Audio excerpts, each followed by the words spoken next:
Hi everyone, welcome. I'm Christine Steele. Thanks for joining me for Enhancing Video Interviews. I'd like to share some tips you can use during pre-production, production, and post to create better talking heads. I hope to inspire you to craft an interview rather than just shoot one.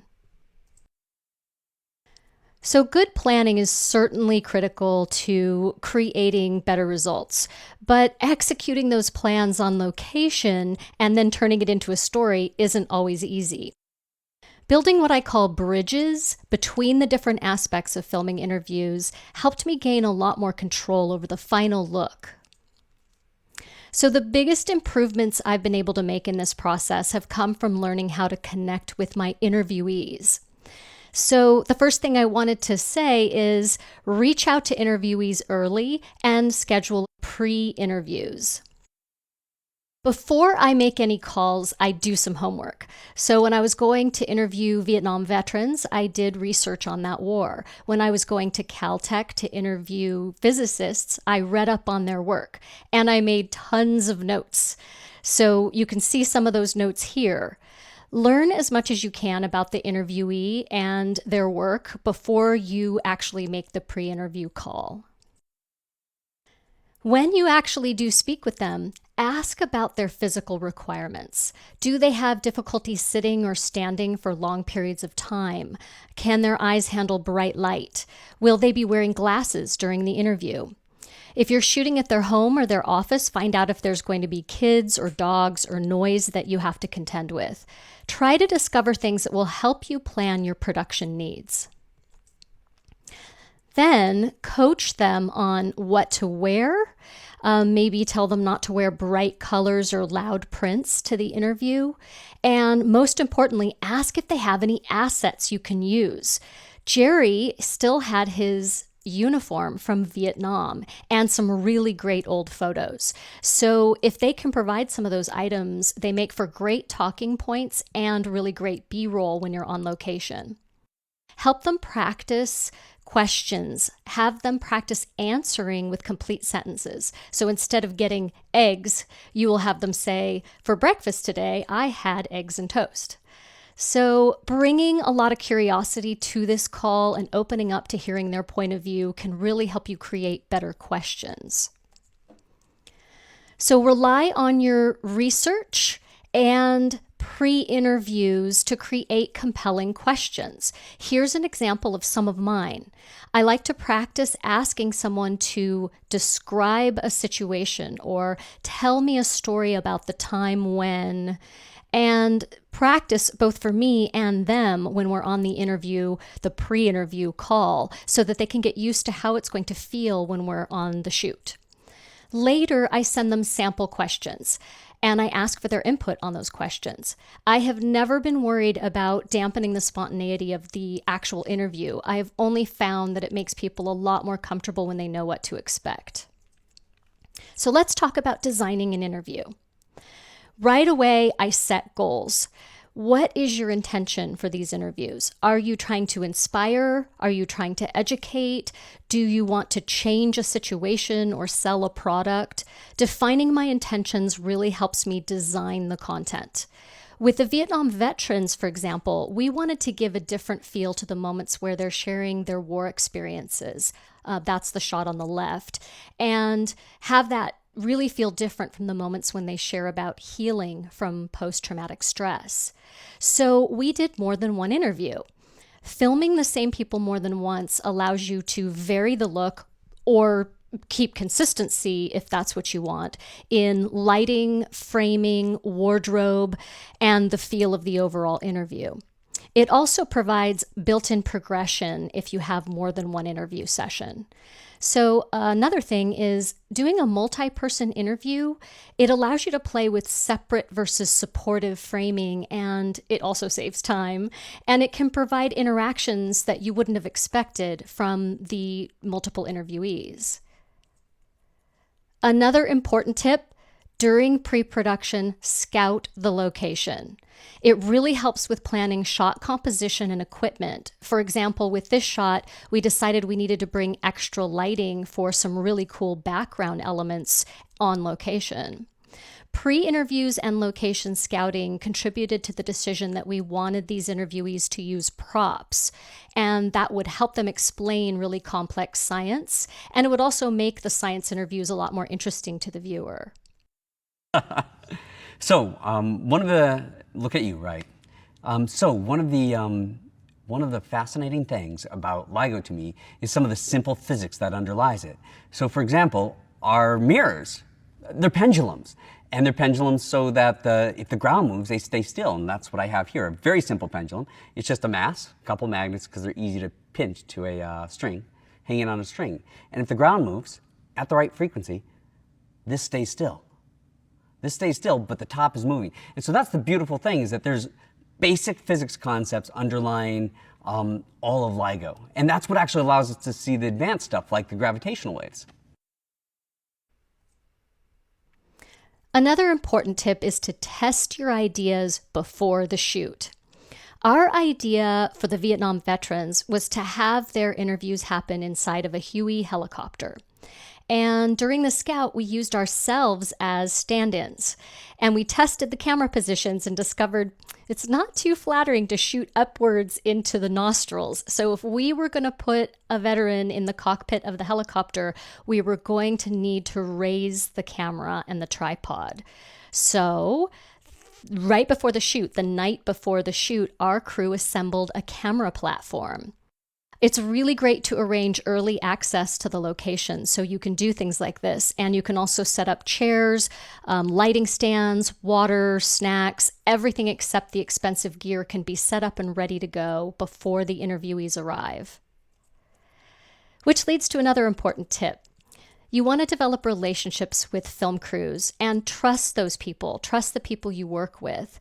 While I do own my own gear and a lot of times I film interviews solo, I much prefer to work with a team, particularly with a great camera operator and a dedicated sound person. These folks have their own cameras, their own lighting, their own sound equipment, and they know how to use them really well. So during and before production, I reach out to them and I ask for input. If I can't do a location scout early, I have to allow a lot of time before the interviewees arrive to test the cameras and sound and lighting. I love using daylight as the key light, the primary light, but it's often necessary to add fill lighting on the shadier side of the person. I like to put LED lights on stands so that I can move them around and play with them a little bit. And a lot of times I just bounce natural light off of a reflector onto the subject's face. When I do have a budget, I really like to hire someone that handles lighting. But when I'm filming solo, I bring some of my own kit. And that includes things like affordable LED lights and stands, a white foam board for reflecting light.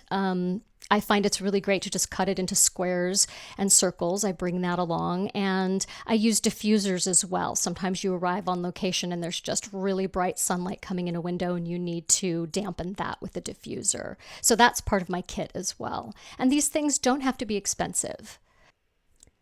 So getting good audio is critical. We were conducting interviews at airports and at airport hangars where there's a lot of noise. After testing sound at these locations, I invested in a good wireless lavalier mic. I tried several brands to figure out which ones would cancel out the air traffic control signals that were causing interference. And ultimately, that's an extreme situation, but I like to use the clip-on lavalier lapel mics for interviewees. They look like this. Little clip-on. You can hide it in their clothing. And I also tend to use either a shotgun microphone attached to the camera or a boom mic on a pole. So always use an external microphone. They don't have to be expensive, but without decent audio, the interview is useless. So record sound using 2 types of microphones so that you can ensure your audio needs are covered. While it's great to hire a crew, I often end up working as a one-person band or a two-person band. And for those of you who do this too, I wanted to include some slides that show some of my interviews on the go gear that's a little lighter and more affordable than the equipment that I rent. So I've included some slides that show that. And I want to mention that today's smartphones are, I mean, you probably know they have amazing cameras. They can shoot 4K resolution. So lately I've been using my iPhone with an iographer kit for mobile interviews. This is what my iographer kit looks like, and you can get a setup for interviews at a very affordable price, and it works really great. If you pair it with applications like Filmic Pro and Adobe Rush, you end up with a mobile power studio. So at the end of this presentation, I'll include a link with a code for 10% off of iographer gear for you. So take a look at using Filmic Pro with that setup, and you'll end up with just a really great mobile interview power package. So here is another bridge that I mentioned. This stage of production, where pre-production planning meets production, is really important for crafting a great interview. And the most important thing you can do when you arrive on location and your talent shows up is spend some time connecting with the interviewees and have fun with it. This requires some time on location, and employers don't always understand that, which is why it's really best if you can begin building these connections during pre-interviews. So when they arrive, I like to discuss casual topics that are related to what the interview is about, but I don't ask them the questions I've written for the interview. This is just a warm-up. And we asked these veterans if they had gotten wartime tattoos, for example. So that's an example conversation. And sure enough, they were happy to show us their tattoos.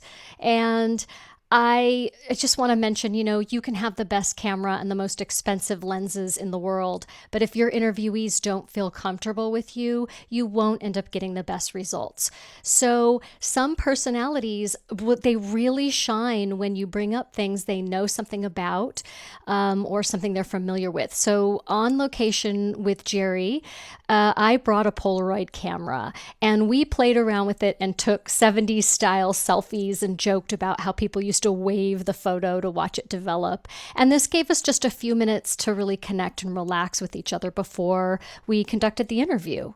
So sometimes I just don't get to do pre-interviews. Sometimes I don't even get to look at the location until the day of the shoot. And this is an example of that, where here we're about to interview two sisters who we are meeting for the first time. And I'm about to ask them questions regarding how their brother died. So the most important thing to me was to spend some time helping them feel comfortable. Notice that we're making direct eye contact with them and that we have a very open and relaxed body language. We get down to their level, allowing them to sit comfortably and relax on the couch. And there's no gear between us at this point. There's no camera in front of me. This is just a moment to really check in with these two sisters and get to know them a little bit. And I give them a little bit of a heads up about what to expect. So I might say something like, hey, we're thinking of starting by having you recount some fond childhood memories. And as we move through the course of the interview, we'll build up to more emotional subjects. Is that okay with you? And that really, really helps us move forward together. You can check picture and sound after making sure the interviewees are comfortable. And here we're doing that. We're doing a final check of the focus, framing, and lighting. And my conversation with the director of photography right now might be something like, hey, do you like them sitting with the metal bar between them? Yeah, I mean, I think it gives them some space, and it kind of represents the feeling of isolation that veterans, experience. And, he might be saying, yeah, I like that too. And all right, let's shoot it. So, you take that moment and then monitor what you're looking at. Always use a monitor and headphones. So they don't have to be expensive. I've used my phone earbuds and an iPad, but this is really important for ensuring good results. Right before rolling, take one final moment to show them that you care and help the interviewee relax. Most people aren't actors. They aren't that comfortable in front of a camera. And These guys, these veterans, they're soldiers. They didn't care about looking good on camera with powder and makeup, but we took a minute to powder them because it was a really great way to share a calming, intimate moment together before we rolled camera. On the second round of interviews, these guys all asked, "Hey, where's the powder?" So that's, an example of this. Now, you don't have to do this with powder. When I'm filming solo, a lot of time I don't have a lot of time. So I will keep interacting with the interviewee as I'm making technical adjustments, and I'll tell them what I'm doing. I'll ask them, to tell me what they had for breakfast so I can check a sound level, but I keep interacting with them. And if time is in short supply, at the very least, before we roll the interview, I do a water moment or a breathing moment to connect with them. So I might say, "Would you mind taking a sip of water and swish it around in your mouth before we begin?" And I do it with them. And I show them, if I'm going to ask them to look silly, I'm going to look silly too. And we have a little moment together. Or I might say, "Oh, let's take a breath right before we begin. Let's take a deep breath together." So that's allowing for this moment of connection before you roll camera. When it is finally time to roll camera, there's still a few more creative shooting tips that you should keep in mind. The first one is eye trace. Are you wanting to film this interview with an on-axis gaze or an off-axis gaze? Is the interviewee looking directly into camera, or are they looking at the person conducting the interview? When a subject looks right into camera, it feels like they're speaking directly to the viewer. We wanted Steve to serve as a narrator. His interviews would be the narration for this piece. So we plan to shoot him with a direct address straight into camera. This technique works really well for narration, for testimonials, politics, if the topic is about safety. If you're doing a call to action for a nonprofit, you might consider shooting on-axis direct address. But most of my interviews are off-axis gaze.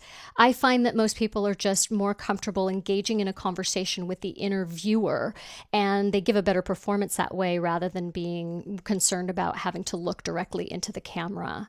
So here's a chance to build another bridge. Vary your shot framing so that some of the interviewees are on the right looking slightly left, and some interviewees are on the left looking slightly to the right, so that those shots will cut together nicely in post-production.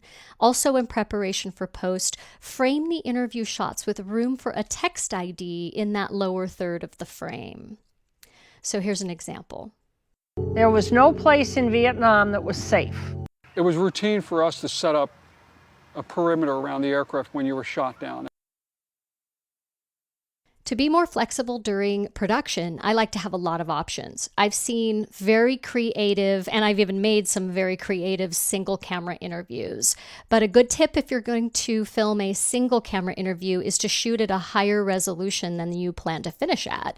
So for example, if I'm outputting in 1080 HD, I would maybe shoot 4K so that I can allow room to zoom in on some of those shots to create another camera look to cut to during post-production. And if I'm using more than one camera, you will have a lot more creative freedom on location, but you do need to bring additional gear, extra tripods, monopods, a shoulder mount, maybe a gimbal or an iographer. You need something additional to account for all that extra gear. So here's an example of a 2-camera shoot where we put the main camera on tripod, locked off into a little bit wider framing. And then that way the camera operator was able to do handheld close-ups using a shoulder mount camera. I refer to this as the Battlestar Galactica look. The idea was to make the close-ups feel much more personal and more edgy. And after all, we were asking combat veterans to share about their war experiences during Vietnam. So we really wanted that personal and edgy sort of movement. Here's an example. 7,000-pound piece of iron, and they'd all pick up together and they'd all leave together and not run into each other. First guy says, "We're going," and they all pick up together and leave. It's really spectacular. Incredible. Guys looking up and wanting to get on that helicopter to get out of there. And you could see it in the pilot's eyes, and we can't take any more. we're not going to be able to get out of here. So shot composition and creativity was happening on the fly on set that day. But the crew and equipment choices were planned during pre-production. This kind of thinking during pre-production gives a lot more creative freedom for any situation. This is another bridge where planning meets execution. I've listed some of the equipment we needed and planned for to accomplish this type of two-camera interview.